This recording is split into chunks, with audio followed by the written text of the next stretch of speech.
साथियों, भारत अब सच्चे सामाजिक न्याय के लिए वोट कर रहा है,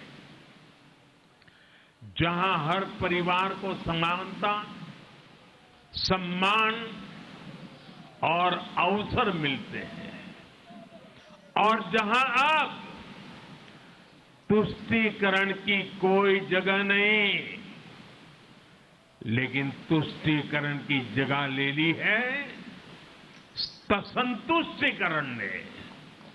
संतुष्टीकरण ये सबसे बड़ा मान है। ஜனநாயகத்தில் வாரிசு மற்றும் குடும்ப அரசியலுக்கு இடமில்லை. மக்கள் வளர்ச்சியை தான் வேண்டுகின்றனர். विकसित भारत बनाना चाहते हैं. வளர்ச்சி அடைந்த பாரதம் உருவாக வேண்டும் என்று விரும்புகின்றனர். नई सरकार के साथ एनडीए अब बिहार में 25 वर्षों की स्वर्णिम यात्रा की तरफ आगे बढ़ रहा है. தேசிய ஜனநாயக கூட்டணி அரசு புதிய ஆட்சியுடன் 25 ஆண்டுகளை நோக்கி बिहारिल நடை போட இருக்கிறது. बिहार की महान भूमि पर फिर कभी जंगल राज की वापसी नहीं होने वाली है. புண்ணிய बिहार பூமியில் இனி காட்டாட்சி ஒருபோதும் திரும்ப வராது. बिहार की उन माताओं, बहनों और बेटियों की है जिन्होंने सालों तक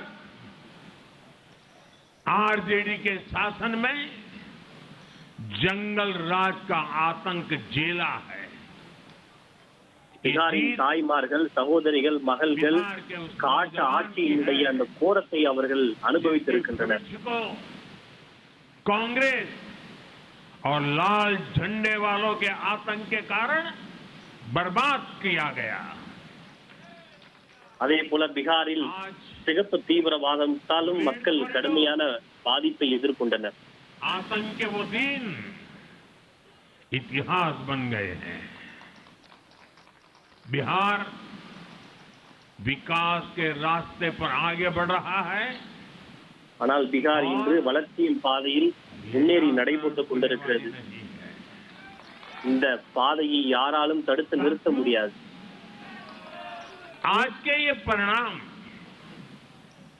उन विकास विरोधियों को भी बिहार का जवाब है जो कहते வளர்ச்சிக்கு எதிர்ப்பவர்களுக்கும் बिहार மக்கள் இன்று தங்களின் பதிலை வழங்கியுள்ளனர். कि बिहार को एक्सप्रेसवे और हाईवे नहीं चाहिए, जो कहते थे बिहार को इंडस्ट्री नहीं चाहिए, जो कहते थे कि बिहार में ट्रेन एयरपोर्ट की क्या जरूरत है.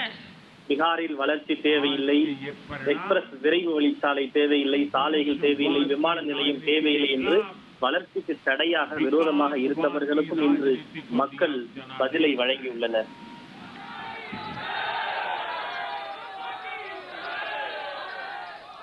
साथियों, भारत के विकास में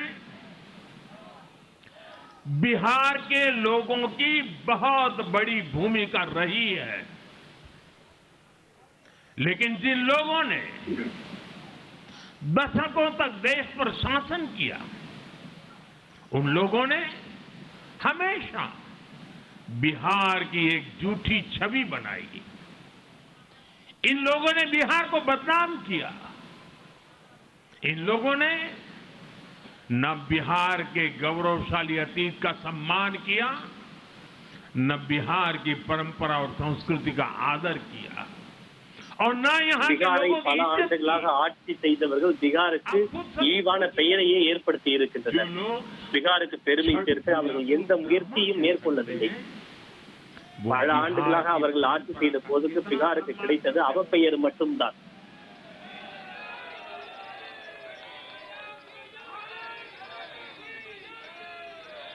और इनकी हेकड़ी देखिए साथियों, छठी मैया से कांग्रेस आरजेडी ने आज तक माफी नहीं मांगी. சாத் மையாவை இழிவுபடுத்திய காங்கிரஸ் ஆர்ஜேடி கட்சியினர் இன்று வரை இழிவுபடுத்தியதற்காக அவர்கள் மன்னிப்பு கேட்கவில்லை. बिहार की आन बान शान ये हमारी प्राथमिकता है.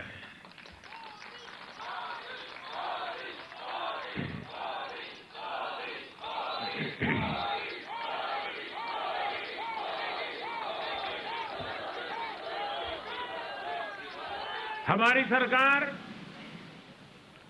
छठ को यूनेस्को की हेरिटेज लिस्ट में शामिल करने का प्रयास कर रही है. लक्ष्य ये है कि पूरा देश, पूरी दुनिया इसके महत्व से, इस संस्कृति से जुड़ सके. आपने भी इस बार देखा है कि जब इस बार छठ पूजा के दौरान रेलवे स्टेशनों पर छठी मैया के गीत गूंजे तो हर कोई இந்த முறை சாத் பூஜைக்கு மக்கள் தங்களின் சொந்த மாநிலத்திற்கு சென்ற போது ரயில் நிலையங்கள் சாத் மாதாவை புகழ் பாடுகின்ற பாடல்கள் ஒளிபரப்பப்பட்டதை நீங்கள் கேட்டிருக்கலாம். लगातार तीसरी बार एनडीए को अपना जनादेश दिया था. மத்தியிலும் மக்கள் தேசிய ஜனநாயக கூட்டணிக்கு மூன்றாவது முறையாக தங்களின் ஆதரவை வழங்கியுள்ளனர். लगातार तीसरी बार सत्ता में आने का अवसर मिला. மீண்டும் ஆளுங்கட்சியாக வருவதற்கு மத்தியில் எங்களுக்கு வாய்ப்பு கிடைத்திருக்கிறது. विश्वास का, देशवासियों के आशीर्वाद का परिणाम था. தேசத்தின் விசுவாசம் மற்றும் நாட்டு மக்களின் ஆசீர்வாதத்திற்கு எடுத்துக்காட்டு. देश के कई राज्यों में भी हमें विधानसभा चुनावों में प्रचंड बहुमत के साथ जीत मिली. மக்களவை தேர்தலில் மட்டுமல்ல, அதற்கு பிறகு நடைபெற்ற பல மாநில சட்டப்பேரவை தேர்தலிலும் வரலாற்று வெற்றியை பெற்று நாம் சாதனை படைத்திருக்கிறோம். उस हरियाणा ने हमें लगातार तीसरी बार सेवा का अवसर दिया. எப்படி மக்களவை தேர்தலில் மூன்றாவது முறையாக தொடர்ந்து வெற்றி பெற்றோமோ, ஹரியானா சட்டப்பேரவை தேர்தலிலும் மூன்றாவது முறையாக வெற்றியை பெற்று சாதனை படைத்திருக்கிறோம். और वीर सावरकर की पुण्यभूमि महाराष्ट्र में हमें प्रचंड जीत मिली. அதே போல அம்பேத்கர் மற்றும் சாவர்கரின் புண்ணிய பூமியான மகாராஷ்டிராவிலும் நம்மளுக்கு மிகப்பெரிய வெற்றி கிடைத்தது. हम 25 वर्षों के बाद देश की राजधानी में बहुमत से जीते और தலைநகராக விளங்கக்கூடிய டெல்லியிலும் 25 ஆண்டுகளுக்கு பிறகு அறுதி பெரும்பான்மையுடன் ஆட்சியை பிடித்திருக்கிறோம். ग्रामीण हिस्सों में बसती है, हम वहां इतनी बड़ी संख्या में जीत कर आए हैं. साथियों, देश के हर हिस्से में, हर परंपरा में लोग एनडीए को एक विश्वास और उम्मीद के साथ देख रहे हैं. நாட்டின் எல்லா இடங்களிலும் மூலை முடுக்குகளிலும் மக்கள் தேசிய ஜனநாயக கூட்டணியை நம்பிக்கையுடன் எதிர்நோக்குகின்றனர். देश के फाइनेंशियल सेंटर से टियर 2 और टियर 3 शहरों तक, देश की नारी शक्ति से देश के फर्स्ट टाइम वोटर्स तक, हर वर्ग, हर जाति, हर समुदाय, हर क्षेत्र ने एनडीए को अपना विश्वास, अपना आशीर्वाद दिया है. और लगातार ஒவ்வொரு தரப்பு மக்கள், ஒவ்வொரு சமுதாயத்தை சார்ந்தவர்கள், பெண்கள், இளைஞர்கள் என அனைத்து தரப்பினரும் தேசிய ஜனநாயக கூட்டணிக்கு தங்களின் ஆசீர்வாதத்தை வழங்கி வருகின்றனர். साथियों, भाजपा की एनडीए की सरकारों को 20-20 साल बाद भी अगर जनता फिर से चुन रही है तो ये देश में pro people, pro governance, pro development राजनीति की स्थापना है। 20 ஆண்டுகளுக்கு பிறகு மக்கள் ஆட்சி செய்த கட்சிக்கு மீண்டும் வாய்ப்பளிக்கிறார்கள் என்றால் அது மக்களுக்கு ஆதரவான, மக்களுக்கு ஆதரவுக்கு அரசுக்கான மக்கள் அளிக்கக்கூடிய நம்பிக்கையின் வெளிப்பாடு. आधार पर चलते हुए हम बिहार को विकसित बनाएंगे। நிச்சயமாக நாங்கள் பீகாரில் வளர்ச்சியை ஏற்படுத்துவோம்.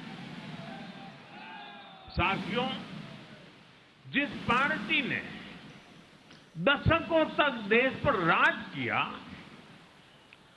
उस पर देश की जनता का विश्वास लगातार घट रहा है। कांग्रेस देश के अनेक राज्यों में सालों से सत्ता से बाहर है। बिहार में காங்கிரஸ் கட்சி இன்று நாட்டின் பல்வேறு மாநிலங்களில் பல ஆண்டுகளாக ஆட்சியிலிருந்து வெளியேறி இருக்கிறது. 4 दशक और पश्चिम बंगाल में करीब 5 दशक से कांग्रेस की सरकार लौटी नहीं है। மேற்கு வங்கத்தை எடுத்துக்கொண்டால் 50 ஆண்டுகளாக காங்கிரஸ் கட்சி ஆட்சிக்கே வரவில்லை. चुनावों में कांग्रेस 3 अंकों की संख्या तक पहुंच नहीं पाई है। மக்களவை தேர்தலை எடுத்துக்கொண்டால் கடந்த 3 தேர்தல்களில் 3 இலக்கத்தில் கூட காங்கிரஸ் கட்சியால் வெற்றி பெற முடியவில்லை. मैं 24 की बात कर रहा हूं। 2024 के लोकसभा चुनाव के बाद देश के 6 राज्यों में विधानसभा चुनाव हुए और इनमें भी कांग्रेस 100 सीटों का आंकड़ा पार नहीं कर पाई। 6 विधानसभा की बात कर रहा हूं और आज ही के दिन सिर्फ एक चुनाव में 2014 6 சட்டப்பேரவை தேர்தல் நடைபெற்றது. அதில் 100 தொகுதிகளில் கூட காங்கிரஸ் வெற்றி பெறவில்லை. உங்கள் தந்தி ஒன் தொலைக்காட்சியில் கால பைரவன் தினமும் காலை 6 மணிக்கு காண தவறாதீர்கள்.